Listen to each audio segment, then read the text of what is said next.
Upon reflecting on the top 50 players in Tampa Bay Buccaneers history, I thought it would be fun to finally make my own team of the top Buccaneers in team history. Of course, this has to be players who did notable good things while they were with the Bucs, okay? And there are some guys that fit into the category of they did good stuff with the Bucs and then also did really great stuff with the other teams that they were on throughout their time in the NFL. You guys will see that example pretty much right away. But I have my list here. We have starters, we have backups. It's going to be a lot of fun. Now, for the purposes of this team, on the offensive side of things, I only went with 2 wide receivers. We'll talk about why in a little bit. On the defensive side of things, I went with a 4-3 versus a 3-4 because I thought that I could fit more talent on the defense with a 4-3. We'll kind of dive into that a little bit in the future as well. But starting off with the quarterback position, I went with Tom Brady. I mean, there is no question about it that Tom Brady immediately transformed this modern day Buccaneers team from a playoff hopeful to a Super Bowl contender and winner as well. So I feel like Brady, for the very short amount of time that he was here, right, has the most just accolades of any Tampa Bay Buccaneers quarterback in the 3 years that he was here, right? I know like some people may be like, well, Brad Johnson won a Super Bowl too. Like Brady should have been an MVP. He just had just insane statistics, right? For my money, Brady in the short time that he was here already is and was the best level of quarterback play that we've ever seen from a Tampa Bay Buccaneer in team history. So Tom Brady is the starting quarterback here in the Bucs all-star team that I have constructed. And of course, again, this is that immediate example that I talked about where it's like, hey, he went on to go do really good things in his NFL career with the Patriots. Duh, of course, right? But again, even his time with the Bucs was special enough for me to say, yeah, he's probably the best stretch of quarterback play that we've ever seen in Buccaneers history. At the running back position, I've actually got James Wilder. He is still the franchise leader in rushing yards, was an incredible receiving threat as well. Still should be in the team's ring of honor, in my opinion. I believe that if you took James Wilder and put him into the modern NFL today, he would still be really good, right? I have absolutely no qualms about him being the starting running back here in this Buccaneers team because he certainly does deserve it. At wide receiver 1, it's no question. We have Mike Evans. We all know how good Mike Evans is. He's a top 5 Tampa Bay Buccaneer of all time. He's going to be a Hall of Famer, Ring of Honor recipient. Honestly, again, might be, if not the best Tampa Bay Buccaneer of all time, like probably in the top 3 whenever everything is said and done. He's already in the top 5, so he was a very easy selection to have there at wide receiver 1. Wide receiver 2, I went with Chris Godwin. He is number 2 in all of the receiving statistics for the Tampa Bay Buccaneers. He will just continue to build on that resume going forward as he continues to still play for the team, build up stats and everything. He'll never be number 1 because, of course, Mike Evans is number 1, but he's the ultimate wingman for Mike Evans, so I continue that pairing here with the starters. At tight end, I went with Jimmy Giles. He is still the best statistical tight end in Buccaneers history. There is a backup that I have, which I'm sure a lot of you guys are going to appreciate, who still put up some good numbers in his own right, but Jimmy Giles is still great. He still did phenomenal work when he was with the Buccaneers, and he gets the tight end nod here. Of course, at fullback, I have to throw in Mike Allstott. That's why I only went with 2 wide receivers here because I needed Mike Allstott on this team. Okay, of course, anybody who is making an all-star Buccaneers roster would have Mike Allstott be a part of it, right? Goal line situations, whatever you want to call it, right? Like in this, scenario that we have crafted here, Allstott would be a part of that. So he makes it on the starter list as well. Offensive tackle, I went with Tristan Wirfs. Now, I obviously read a lot of comments whenever we, were talking about that top 50 list in Buccaneers history. A lot of you guys were very knowledgeable and insightful to point out to me, hey, James, Tristan Wirfs is already like the most decorated offensive lineman in Buccaneers history. It is true, right? It is true. I don't know. Dude, I need to like remake that video or something or give my own top 50 because Man, I was just on one in that video. But Tristan Wirfs, fantastic. When everything is said and done, if he is healthy, will probably be a Hall of Famer. At least he's on that pace right now, and will also be one of the top Tampa Bay Buccaneers just in team history, period, when everything is said and done. So Tristan Wirfs gets the nod at starting left tackle. I went with Ali Marpet for starting left guard. Dude, still retired too early. And another thing I did with this list is that I kept everybody at their original positions, either when they retired or when they are in the current day, if it is a modern day player, right? So Tristan Wirfs is at left tackle. I went with him over a guy like Paul Gruber because Tristan Wirfs is currently a left tackle. I'm not going to put him at right tackle because he doesn't play right tackle anymore. So similar thing with that with Ali Marpet. He played right guard, he played center, but he finished his NFL career at left guard. That's why I have him at left guard. And again, retired way too soon. Great Tampa Bay Buccaneer, did some fantastic work. At center, I've got Tony Mayberry. I said this in the top 50 video. I'm going to say it here as well. Tony Mayberry may be the best center in Buccaneers history. In fact, I believe he is the best center in Bucs history. Was just absolutely consistent and fantastic in his work whenever he was with the team. Multiple-time Pro Bowler. Just did really, really good work. So Tony Mayberry gets the nod at starting center. At right guard, I've got Davin Joseph. He played right guard throughout pretty much most of his career with Tampa Bay. He finished as a right guard as well, so I continued that theming of, hey, playing guys where they finished up their careers in Tampa Bay. Davin Joseph, multiple-time Pro Bowler, did some really, really good work. Underrated, I feel like, whenever we talk about the makeup of offensive linemen with the Buccaneers. Davin Joseph, great right guard, and to finish this up at right tackle, I've actually got DeMar Dodson. And I know some people are going to be like, whoa, James, what are we talking about here? Well, to be honest, there's not a ton of great right tackle play in the Bucs history. And like DeMar Dodson was solid, right? I'm not going to say that he was like over the moon, absolutely amazing and things along those lines, but I couldn't put Tristan Wirfs at right tackle because he is a left tackle now. So I went with DeMar Dodson. He was solid, reliable for many, many years of his career, and he has a spot, in my opinion. He really does have a spot just for the consistency that he gave in terms of just the overall solid play that we saw from him. So DeMar Dodson gets the nod at right tackle.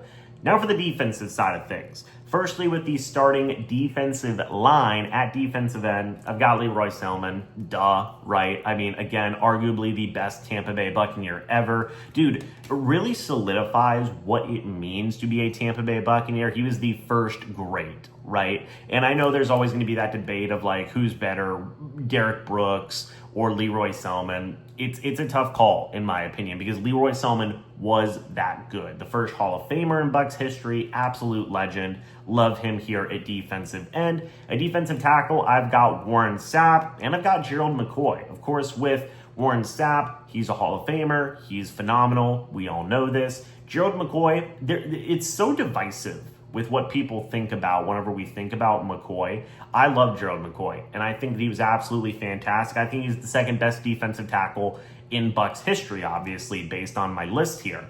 The dude was just an absolute pass rushing machine. Again, when he was at his peak, he was arguably the third or fourth best defensive tackle, period, in the NFL during his peak, just in terms of statistics as well. So I'm very happy to have McCoy here as a starting defensive tackle on this list. Then at the other defensive end position, Simeon Rice. I mean, he wasn't here like super duper long, but he was so impactful whenever he was here. He's just getting now into the Bucs Ring of Honor. Hopefully he'll be a Hall of Famer one day. I guess we'll just have to wait and see, but Simeon Rice is an absolute beast.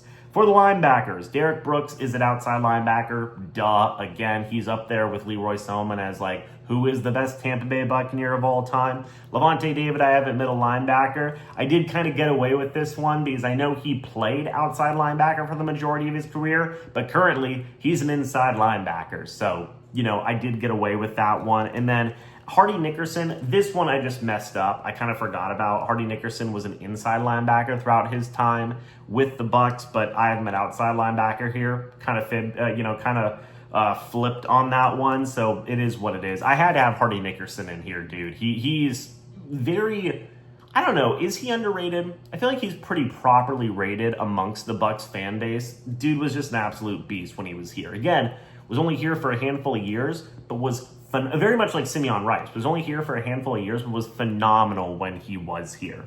At cornerback, I've got Ronnie Barber at cornerback 1. Duh, makes sense. And at cornerback 2, I've got Brian Kelly. Now, you guys may be like, whoa, James, what are you talking about? There was a point where Brian Kelly led the NFL in interceptions or tied that lead for interceptions as well. I know some people might say like Donnie Abraham or something along those lines. It was a tough call. It really was a tough call in my opinion, but I did go with Brian Kelly.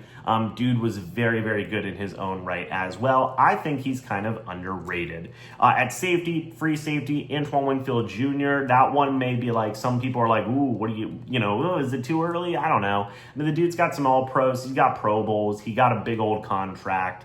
I feel like it is a fine spot for him. And at strong safety, I've got John Lynch. I mean, just so many Hall of Famers on the defensive side of things. John Lynch is a part of that as well, and we'd love to see it.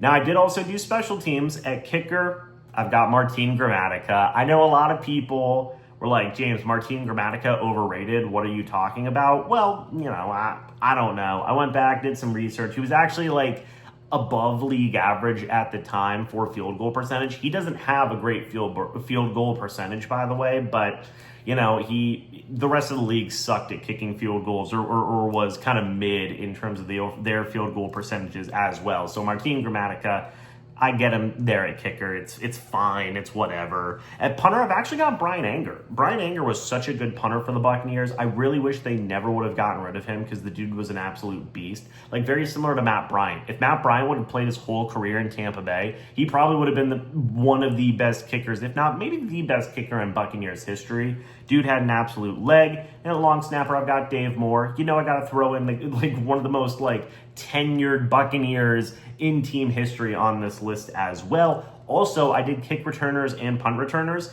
Kick returner, I got Michael Spurlock, man. Dude, he has 2 kick returns for touchdowns in Bucs history, was an absolute beast at it. Punt returner, I had to go with Carl Williams. He was an absolute beast in regards to that as well. He had 5 punt returns for touchdowns during his time in Tampa Bay. So those are the starters. What do you guys think about that? Let me know. Now down to the backups. We're going to go through these kind of quickly. At quarterback, I got Jameis Winston. He holds all the passing records. He still did phenomenal stuff for the Bucs in terms of just putting up numbers. I know it never resulted in team success. Shout out Doug Williams, shout out Brad Johnson, but I got to go with the guy who holds all the passing records. At running back, I've got Warwick Dunn. Again, one of the top running backs in Bucs history. I felt really good about James Wilder going over him in terms of starters versus backups. Dunn is a fine backup. It just sucks he didn't spend his whole career in Tampa Bay. Otherwise, he could have even probably been the starter for the Bucs in terms of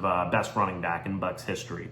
Wide receivers, I've got Mark Carrier and Kevin House. Again, those guys are 3 and 4 in terms of receiving stats for the Bucs in history, right behind Evans and Godwin. 2 of the great OG wide receivers in Bucs history. At tight end, I've got Cameron Brate. Cameron Brate's actually one of, I think he's number 2. I think he's number 2 in receiving stats for tight ends in Bucs history. Great story being an undrafted guy. Love him. At offensive tackle, Paul Gruber. Again, I couldn't put him in over Tristan Wirfs, which again, I know completely contradicts my top 50 reaction video. Again, I think I was just thinking crazy in that video. Paul Gruber's awesome. Tristan Wirfs is above him. Because Tristan Wirfs just has so many more accolades. Dude's an absolute beast. But Paul Gruber's a beast as well. He's in the Bucs Ring of Honor. Fantastic. Shame he didn't get into the Hall, but the rest of the offensive line is wild, man. I just went with approximate value on Pro Football Reference. So left guard, I've got George Yarno. Center, I've got Randy Grimes. Shout out Randy Grimes, by the way. I didn't go with Ryan Jensen just because I feel like he wasn't here long enough. I know he's a Super Bowl champion, Pro Bowler. Maybe I should have went with Ryan Jensen. What do you guys think about that? Randy Grimes or Ryan Jensen? Let me know. But shout out Randy Grimes. Right guard, I've got Ian Beckles. And then right tackle, I've got Jeremy Trueblood. Great last name, by the way, for Jeremy. So that's the offensive line there.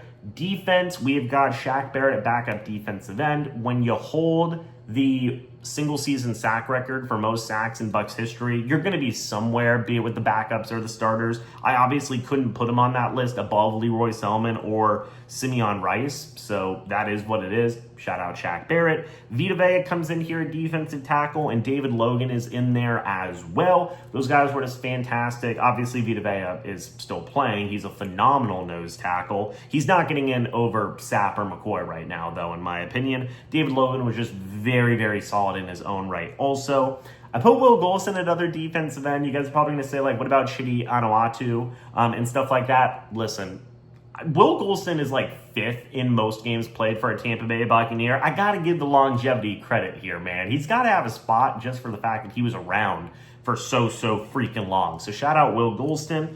Linebackers, Broderick Thomas at outside linebacker, Shelton Quarles at middle linebacker, Richard Batman Wood at outside linebacker as well. Again, kind of fibbed or kind of fluffed on the linebacker stuff, but it is what it is at this point. I made my bet. I got to lay in it kind of thing. Cornerback, I've got Mike Washington. Love Mike Washington and what he was for the Bucs. I've also got Donnie Abraham out there as well. Safety, Cedric Brown is there, and Mark Cotney is there as well. Just some really good OG type of guys here with Richard Wood, Mike Washington, Cedric Brown, Mark Cotney. Just great guys throughout the 70s and 80s for the Buccaneers. Had to give them credit. And I do have a backup kicker. It's Ryan Suckup. For me, I may have put like Ryan Suckup or maybe even Chase McLaughlin at that starting kicker spot, but I know you guys would have like absolutely destroyed me. So I decided to give it to Grammatica, and Suckup's my backup kicker, okay?